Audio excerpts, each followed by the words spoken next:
toi, ton cas perso, effectivement, l'entrepreneuriat t'a amené à t'expatrier. Mais tu as des gens, des Français qui sont en France, qui sont bien en France, en fait, et qui n'ont pas forcément envie Ce que je de comprends. partir de France. Est-ce que tu aurais un conseil à donner à ces gens qui ont envie d'entreprendre ou qui ont déjà entrepris, mais quand même pour optimiser un peu les choses, tu vois? Sincèrement, pour ceux qui sont déjà entrepreneurs, qui ont un business qui gagne un petit peu d'argent, je sais que c'est des rendez-vous qui sont un petit peu chiants. Allez voir votre expert comptable. Allez voir un avocat fiscaliste. Allez peut-être pas voir celui de votre ville. Hmm. Allez voir celui d'une ville un petit peu plus grande, qui a une vision un peu plus grande, qui a peut-être vu des clients, des choses un petit peu plus gros que dans votre ville ou votre village, pour vraiment prendre de l'expérience, pour optimiser dès le début. Parce que si les erreurs elles sont faites dès le début, pour rattraper, ça coûte beaucoup d'argent. Donc de faire bien les choses immédiatement pour pouvoir optimiser, parce qu'en France, il y a quand même plein de solutions pour optimiser. Donc voilà, faire ces choses-là. Et après, il y a aussi plein de solutions. Alors c'est de la filouterie. Je ne devrais pas dire ça. Hmm. On Mais, comprend. mais non, non, mais si, parce qu'aujourd'hui en France, si tu n'es pas un petit peu filou, c'est très compliqué. Les impôts sont vraiment dévastateurs. L'État français est vraiment très dur. Alors, elle est très sympa avec ceux qui ne travaillent pas et elle est très dure avec ceux qui travaillent. Donc, c'est assez compliqué. Je connais quelqu'un, je prends un exemple, il faisait de l'import-export, ses produits qu'il achetait venaient de l'étranger, la Chine, et il vendait en France. C'est une assez grosse boîte. Il a ouvert une société, par exemple à Dubaï, mais il aurait pu faire pareil à Hong Kong, à Singapour, n'importe où. Et il a dit à son fournisseur chinois, écoute, est-ce que je t'ai acheté 1 euro? Je veux l'acheter 1,20 €. Et les 20 centimes, tu me les reverseras en fin d'année sous forme d'RFA dans ma boîte à l'étranger. Ma boîte à l'étranger, elle aurait été apporteur d'affaires pour nous deux. Le mec, le chinois, bah oui, je te vends 20% plus cher et je garde tes sous pendant 1 an. Donc c'est moi qui garde tes sous pendant 1 an et je te les redonne à la fin de l'année. Tu peux demander qu'il le fasse tous les mois, tous les trimestres, mais lui, il n'a pas besoin d'argent banco, donc le mec, il est obligé de dire oui. Comment tu veux dire non? Tous les ans, 20% de marge partait à l'étranger. En France, il a chuté les bénéfices de sa société. Il a chuté une partie de ses revenus. Et à l'étranger, il a augmenté. Il a pu aller faire du off-plan à droite, à gauche avec ces sous-là qui arrivaient à l'étranger. Mais c'est légal, ça? Ça fait partie de l'optimisation fiscale, ça? Non, c'est de la filouterie. La C'est ce que je filouterie. disais. Mais en même temps, c'est pas complètement illégal parce que tu factures, il y a juste une société qui facture. Ouais, après, c'est parce que y a conflit d'intérêts. Mais c'est de la filouterie. C'est pas les impôts, c'est pas quelque chose qu'ils vont apprécier. Mais finalement, c'est plutôt neutre. Il achète plus 1 euro, il achète 1,20 €. Il a le droit d'être mauvais négociateur. Aujourd'hui, les impôts, si tu es mauvais négociateur, il n'y a pas de problème. Hein. Ils ont des clients, c'est le cas pour beaucoup d'entreprises. Hein. Le gros, Super U, il n'achète pas comme le commerçant du coin. Hein. Donc, tu as le droit d'acheter avec moins de marge. Voilà. Et il faisait de la remise de fin d'année avec l'entremetteur, mais c'était sa boîte, l'entremetteur. C'est là où il y a conflit d'intérêts. Mais c'est de la filouterie, mais j'ai envie de dire que tu es presque obligé en France. En France, ils ont fait un système. On va avoir des problèmes, là. Il y en a qui vont s'inspirer. Non, non, mais moi, j'ai pas de problème à le dire parce que je trouve que le système, il est pas bon et que c'est ça son problème du système. Moi, je suis amoureux de la France. Je suis quelqu'un qui préfère par exemple le rugby que le foot, mais j'aime le sport en France, j'aime la nourriture en France, j'aime l'architecture, j'aime la beauté du nord de la France, que ce soit la beauté du sud, que ce soit les grandes villes, l'architecture à Paris, tout ça. Je suis un amoureux de la France. Mais c'est pas possible. Je peux pas être le pigeon de l'année et engraisser soit des politiciens, soit des gens qui travaillent pas, soit c'est pas possible. Les impôts seraient un peu moins forts, je serais resté, je pense. Je serais resté. Mais là, c'est pas possible. Aujourd'hui, en France, tu sais que je donne un exemple. Les gens vont se dire ah, c'est quoi cet exemple de fou? Si tu veux gagner 30 000 euros net par mois, tu te rends compte qu'il va falloir quand même générer presque brut, hein, 500-600 brut. Et sur ce brut, pour le remettre un peu en chiffre d'affaires, peut-être 3 millions. Pour finir avec 300 000 euros net. Ah oui, non, mais parce que tu as dit 30 000. Ah oui, 30 000 par mois. 30 000 oui. par mois, Ouais, net. Ça fait 360 à l'année. Ouais. Ça va te coûter 600 brut. Et avec impôt sur les sociétés, les RSI, tout ça, ça va. Ouais, il faut générer 2-3 millions. Tu vas à l'étranger, tu génères 2-3 millions. Tu vas avoir 10 points d'impôt sur une bonne partie des pays si tu optimises correctement. C'est pas pareil. Hein. Donc, il faut que tu travailles une année là et de l'autre côté, il faut que tu travailles 10 ans.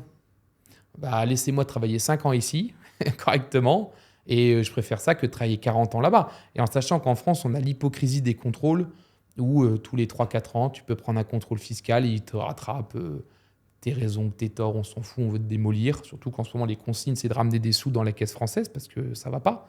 Où là, ils te démolissent et ils te récupèrent de l'argent que tu as gagné avant. Et là, tu es au cou, tu es obligé de retravailler plus pour pas gagner plus. Enfin, on a un système qui est très dur, qui est vraiment très dur. Du coup, ça doit être dur pour toi parce que tu me dis que tu es amoureux de la France, mais au final, tu la quittes, quoi, plus ou moins. C'est dur parce que déjà familialement, parents, grands-parents, les amis d'enfance, enfin, ça, là où tu as vécu, je te parle même pas de la nourriture, tu vois, nourriture, vin, les paysages, voilà. Aujourd'hui, je rentre pour Noël, 15 jours, 3 semaines, toute la famille, les amis, les repas de Noël, et j'essaie de rentrer tout le mois d'août. Voilà. C'est pas beaucoup quand même, hein. Non, mais déjà, ça me fait un petit coup de boost, une petite piqûre, mais ouais, c'est dur. C'est dur, mais t'as pas le choix. Si tu veux gagner ta vie, si tu veux faire des belles choses. T'as pas le choix parce que tu as des objectifs à aller chercher. Il y a des gens qui pourraient trouver quand même leur équilibre. Bien sûr, c'est Tu pour vois. ça que je dis que c'est très personnel l'entrepreneuriat. Il y a des gens, ils vont dire, moi, demain, avec mon entreprise, j'arrive à gagner 5 000 euros net, ça paye le prix de la maison, j'ai ma petite maison, ma femme, mes enfants, un chien, un chat. Je suis super content, je pars en vacances 3 fois par an, je suis jamais à découvert, mon frigo est plein, j'ai une voiture qui est sympa, boum, content. Ouais. Je ne fais pas partie de ces gens-là. J'aurais peut-être été plus heureux en faisant partie de ces gens-là. Donc voilà. Mais ouais, moi, j'ai pas de problème. Je comprends les gens qui partent, je comprends les gens qui restent. J'ai zéro souci avec ça. Je comprends les gens qui profitent du système, je les comprends aussi. C'est tellement mal fait que voilà, je comprends tout le monde. J'ai pas de jugement. J'arrive à comprendre tout le monde, des gens les filous, ceux qui sont un peu moins réglo, ceux qui préfèrent être tranquilles chez eux, ceux qui veulent partir pour gagner vraiment plus et fuir ça. Je comprends tout le monde. Tout le monde a ses arguments et tout est compréhensible. C'est juste dommage qu'on ait un pays mal foutu, il est beau, il est bien fait et ça part vraiment en vrille depuis 10 ans. Je ne sais pas où ça va aller, mais ça fait peur. Et voilà, c'est juste ça qui est vraiment dommage parce qu'il y a tellement moyen de faire quelque chose de beau avec un petit peu de logique. Et de ne pas taper sur les entrepreneurs. On n'est pas des vaches à lait.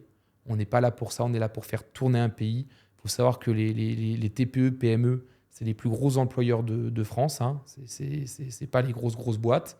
C'est les TPE, les TPE et les PME. Et c'est ceux qui se font le plus taper dessus. C'est ceux qui peuvent le moins optimiser. Un cordonnier, un serrurier, un restaurant, il ne peut pas optimiser. Hein. Il va optimiser comment? Il va faire une holding avec un restaurant, 300 000 euros de CA, puis truc, et puis nani, puis nana.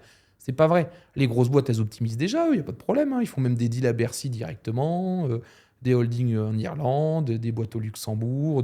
Eux, c'est optimisé, ils n'ont pas de problème. Hein. C'est les TPE, PME qui souffrent. Et je trouve ça vraiment dommage. Et c'est vraiment, c'est pas normal. Et en plus, tout le monde le sait, mais personne n'arrête parce qu'ils ne peuvent pas arrêter l'engrenage. C'est tellement costaud maintenant et ça serait tellement compliqué qu'ils ne peuvent plus l'arrêter. Bon, on va pas faire de politique, hein, mais comme tu es entrepreneur depuis longtemps, Bah, de toute façon, il n'y a pas besoin, ils sont tous nuls. Donc c'est réglé. Il y a Voilà. pas de, on ne m'aura pas là-dessus. Il n'y a pas un bord qui est correct. non, Moi, mais au-delà de ça, c'est pas ton métier, tu vois. Mais par contre, tu as une expérience bah, c'est concrète. pas leur non plus, apparemment. Mais- Non, mais au-delà de ça, avec ton expérience justement du terrain, est-ce que tu aurais, toi, des idées pour optimiser le système français qui, du point de vue des entrepreneurs, est souvent critiqué? mon rêve absolu. Attention, j'ai pas dit que je voulais que ça soit comme les États-Unis, nanani, nananer. C'est pas ça. J'ai pas de politique. Mon rêve, c'est qu'un jour, un grand patron se présente. On le voit de plus en plus, avec des gros chefs d'entreprise qui se présentent dans des mairies. Je pense par exemple au patron d'Altrad, qui est en train de se présenter à la mairie de Montpellier. Pas de politique, je ne sais pas son programme, j'en sais rien. C'est pas ça que je veux dire. Mais on le voit de plus en plus. Mon rêve, c'est qu'un gros chef d'entreprise, sérieux, qui n'est pas des casseroles au cul, tout ça, mais un gros chef d'entreprise, se présente. Ouais, mais on dit souvent, C'est- on entend souvent ça pour contre-argumenter qu'on gère pas un pays comme on gère une entreprise. Et puis déjà, tu as toute une partie C'est qui pas va vrai. vraiment pas être d'accord de... Non, oui, je comprends, mais c'est pas vrai. Un pays, pour moi, ça doit être une entreprise. On a des intérêts en France, on a aussi des intérêts à l'étranger, on a des intérêts là où la France a des intérêts actuels. C'est comme une entreprise. C'est une grande entreprise. Les fonctionnaires sont les salariés de l'État. Les administrés sont un petit peu les clients de l'État. C'est une grande Oui, entreprise. sauf qu'on ne peut pas les virer. Donc, non, Donc, quand non, ils font un mauvais travail, les fonctionnaires. Mais non, Ouais. mais tu peux les changer de poste, ils articulent. Moi, je l'ai vu. Aujourd'hui, combien de vérificateurs fiscaux ils prennent? Ils ferment des sous-pôles. Moi, par exemple, le pôle entreprise à Châteauroux, des impôts de Châteauroux, il est passé à Issoudun. C'est une d'autres petite ville à côté. Parce qu'ils l'ont réuni. Un petit peu comme, par exemple, le Créa École ferme ses agences rurales et locales et garde dans les gros sites. L'État fait pareil. Donc, c'est une entreprise. Moi, mon rêve, ça serait d'avoir ce type de personnage-là. Attention, il faut que ça soit quelqu'un de raisonnable, de propre et tout ça. C'est pas, voilà. Mais il serait meilleur qu'un chef politicien. De toute façon, aujourd'hui, tous les politiciens, la moitié, ils ont eu des condamnations. L'autre moitié, c'est quand même pas terrible. Il y a eu des suspicions d'eux, des trucs, voilà. Et puis après, c'est quand même... Bon, c'est catastrophique. Franchement, c'est cata. Tu vas à l'Assemblée ou tu vas au Sénat, il y a que des vieux. Les mecs, ils sont pas conduits depuis 30 ans. Ils sont décalés, c'est du jamais vu. C'est catastrophique. ils commandent des fauteuils à 15 000. Non, mais c'est catastrophique, c'est catastrophique. Donc, moi, ça serait mon rêve. Je sais qu'il y a beaucoup de gens qui diraient ça serait n'importe quoi, c'est une mentalité de droite, nanana, le regard aux États-Unis avec Trump, ce qu'il fait, c'est n'importe quoi. Voilà, la France, c'est pas les États-Unis. C'est pas du tout les États-Unis. Mais ça serait mon rêve d'avoir un gros chef d'entreprise qui se présente et qui sait ce que gérer une caisse. Parce que moi, quand je vois moins 4 milliards d'euros dans la caisse, c'est bizarre. Mais moi, quand je payais pas mon URSSAF ou mes impôts, je recevais des recommandés, il fallait payer, je recevais des saisies sur le compte. J'ai l'impression qu'ils n'ont pas ce problème-là. C'est puis sans fond. Ça ferait du bien, je pense sincèrement. Voilà. Et après, moi, je fais partie de ceux qui, je trouve que l'impôt le plus juste et celui qu'on parle le moins, c'est la TVA. Si tu es riche, tu consommes bien sûr plus. Un mec qui va acheter une 208 chez Peugeot à 20 000 euros et le mec qui va acheter un Range Rover à 120 000 euros, il y a 20% de TVA. Et c'est plus costaud sur le Range Rover que sur la Peugeot. Pareil, le mec qui va faire ses courses, le mec qui va acheter des habits, la vie de tous les jours, quoi. La TVA, c'est l'impôt le plus juste. Ça dépend de ce que tu dépenses. Donc forcément, c'est lié un petit peu à ce que tu gagnes. Donc, cette TVA, moi, je serais pour qu'elle passe de 20 à 25%, comme certains voisins européens. Et par contre, on enlève l'impôt sur le revenu, qui est le pire des impôts pour la classe moyenne. Si on doit le laisser pour les riches, pourquoi pas? J'arrive à peu près le comprendre. Il faudrait que ça soit un peu moins fort. Mais pourquoi pas? Je peux comprendre. Mais pour la classe moyenne, c'est pas normal. Ouais, mais comment t'expliques ça à ceux qui ne payent pas d'impôt sur le revenu et qui vont devoir payer 25% de TVA? S'ils ne payent pas d'impôt sur le revenu, c'est quoi la raison? C'est qu'ils ne gagnent pas assez d'argent déjà pour payer l'impôt sur le revenu. Moi, déjà, je me regarderai dans un miroir et je me demanderai pourquoi je ne gagne pas assez d'argent. Ça, c'est un autre débat. Non, c'est pas. Mais Non, c'est que c'est c'est mal pour ça fait. que c'est pas applicable. C'est parce que celui Non. qui gagne pas d'argent, il va payer plus cher sa vie au quotidien. Ne pas payer pour quelque chose qui est utilisé, moi, je comprends pas. Aujourd'hui, je trouve qu'il ne devrait pas y avoir d'impôt à zéro. Il devrait y avoir peut-être 500 euros. Voilà, ça représente 40-45 euros par mois pour participer aux routes, à l'éclairage public, à toutes ces choses-là. Il ne devrait pas y avoir de zéro. Tout le monde l'utilise, c'est vrai. Tout le monde va à la préfecture, tout le monde va à la mairie, tout le monde se balade. Il ne faut pas être hypocrite. Donc, il devrait y avoir un minimum. Voilà. Il faudrait soulager un petit peu les classes moyennes. Les classes moyennes, au lieu de le donner aux impôts, le donneraient aux commerçants. Les commerçants embaucheraient plus, toute cette partie-là. Donc voilà, moi, ça me choque pas. Il y a plein de choses qui ne sont pas normales et ça va. Moi, je connais déjà. Ce n'est pas une critique parce que je ferais sûrement pareil. Mais je connais par exemple des gens qui sont au chômage et qui sont 2-3 mois à l'étranger. Alors qu'il faut savoir que normalement au chômage, tu dois donner tes 5 semaines de congé. Même quand tu es au chômage, tu donnes à Pôle emploi tes 5 semaines de congé. Bon, c'est quand même pas normal. Aujourd'hui, il y a la police des frontières, la PAF, tu peux savoir qui c'est qui est rentré et qui rentre et savoir combien de temps il sort quand même la personne. Bon, tu peux quand même un petit peu... Donc il y a quand même plein d'abus, voilà, et puis on s'en fout, puis ça laisse trop couler, et puis voilà, financièrement, moi je pense aux classes moyennes, je ne parle pas des gens qui gagnent très bien leur vie, je parle des classes moyennes, ceux qui se font franchement le plus défoncer en impôts et qui ont le plus besoin de cet argent. Voilà, c'est ceux qui achètent des maisons, qui revendent des maisons, qui vont travailler tous les jours, user la station à essence, qui vont faire des courses, qui vont partir un petit peu en vacances. C'est ceux qui dépensent le plus, qui font tourner le plus le système français. C'est ceux-là qu'il faudrait soulager le plus. Voilà. Je ne suis pas politicien, je ne me rends pas compte de ces impacts. Peut-être des gens qui vont me dire « Ah, tu es de la folie, c'est n'importe quoi, qu'est-ce que tu racontes ?» Ça reste des idées, ce n'est pas mon rôle. Moi, c'est simple, je ne suis pas content, qu'est-ce que j'ai fait? J'ai pris un avion, je suis parti, j'ai rendu ma carte vitale.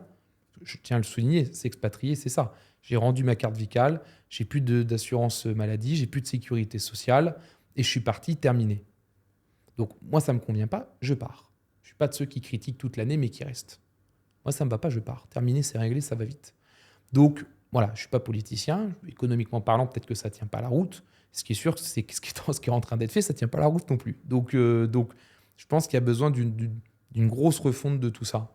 Est-ce que tu as des ambitions de politique d'ailleurs? Parce que comme tu veux être à la retraite à 30 ans, tu vas avoir du temps derrière. Non, je veux une sécurité à mes 30 ans, pas la retraite, mais non, c'est un monde qui est pour moi un peu trop pourri. Je suis quelqu'un de très entier. Je ne vais pas trop faire semblant. Et là, c'est la politique, il faut savoir très très bien faire semblant. Voilà. Donc ça, je ne sais pas trop faire. Donc ça serait un peu compliqué, je pense. Et tous les entrepreneurs qui ont voulu tenter ça, ils se sont fait massacrer, quoi. Je pense par exemple à Tapi, qui a fini ministre et qui a surtout fini avec plein de problèmes. Bon, bah voilà. Je pense que chacun sa place. Je pense que les places, elles sont trop bonnes et il y a trop à manger pour que des gens arrivent et qui ne sont pas du milieu et leur piquent un peu la gamelle. Donc, je leur laisse la gamelle. Je ne la veux pas. Je mange déjà, voilà, je suis déjà gros. Je leur laisse la gamelle. Et non, par contre, peut-être en local un jour. Tu vois, si à mes 40, 60 ans, je ne sais pas, je rentre en France, peut-être là où je vis, dans ma ville, dans mon village, peut-être aider. Je ne veux pas devenir maire, je veux pas, voilà, mais peut-être aider ces choses-là. Peut-être plus l'association, peut-être plus vers le sport, je ne sais pas trop, mais ouais, ça pourrait être possible.